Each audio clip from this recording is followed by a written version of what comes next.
Hello, this is video 3 in our series of how to knit the goddess washcloth or dishcloth or goddess square, whatever we're calling it today. In this video, you're going to learn the knit stitch. For the first 6 rows of this pattern, you're just going to be knitting just with the knit stitch, and then we'll start throwing in the purl stitch. So this video is all about how to do that. The most simple of stitches, the knit stitch. All right, so now that we have our 45 stitches on here, we're going to start with the knit stitch. And in this project, you're going to learn 2 different stitches. You're going to learn the knit stitch and the purl stitch. So the first thing you're going to do is you're going to take your needle that has all 45 stitches in your left hand.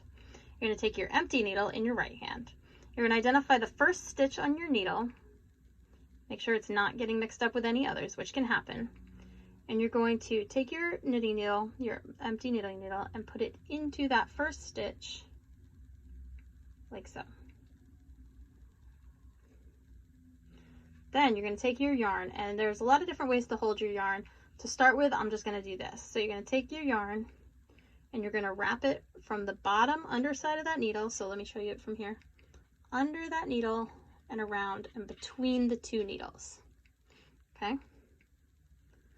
Then you're going to take the point of your right needle here, and you're going to use that point to pull that yarn that you just pulled between the needles through the stitch and pop that stitch off the left side. So now you have 44 stitches on the left side, 1 stitch on the right. And we're going to repeat. We're going to go into this stitch from here, wrap it around, pull it through, and pop it off. And this is just going to take a matter of practice. And as you can see, this is why in the cast on video I said that you don't want to pull your stitches too tight, is because you need to be able to fit both needles in there. So if you get started on this and you feel like it's being pulled too tight, I want you to do yourself a favor right now. Stop, take everything off your needles, wind it back onto the ball of yarn, go back to the cast on video, and start over. This is not a bad thing, okay? We call this frogging because you're ripping out their stitches. Rip it, rip it. Rip it if you have any doubts and start over. Practice makes perfect, and you're going to be happier with your project in the end if you've put in that time to make sure that it was right.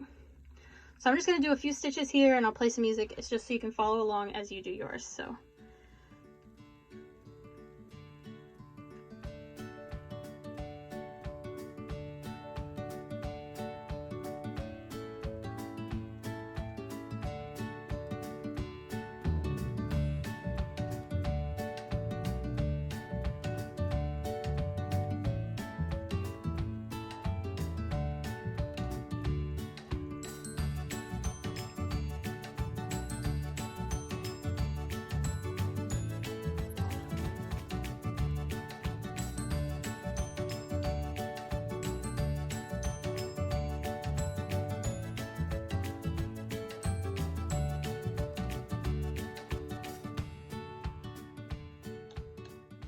Okay, so this is a really common problem, and I want to show this to you. See how long this string is getting in between?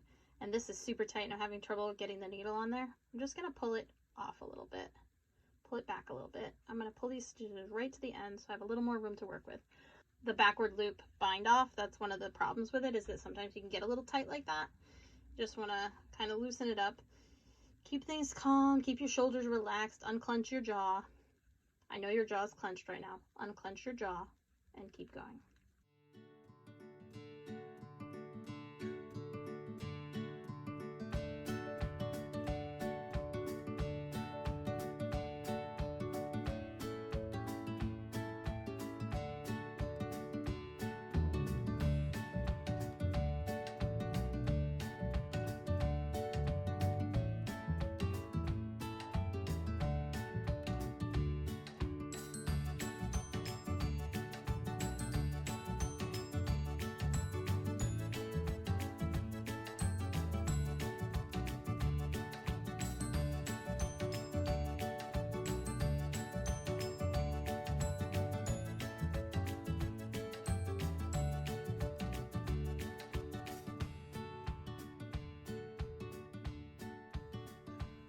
All right, so all of our stitches are now on the right hand needle. There's 2 things I want you to do as beginner knitters. The first thing is, and I want you to do this the first few times you finish any row of knitting until you really learn how your knitting is supposed to look, is I want you to count the stitches and just make sure you still have 45, all right?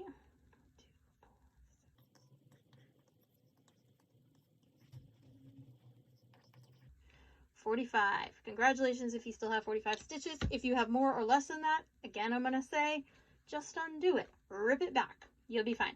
The second thing you're going to do is you're going to mark on your pattern how many, what row you have done. So I'm going to go to my phone here.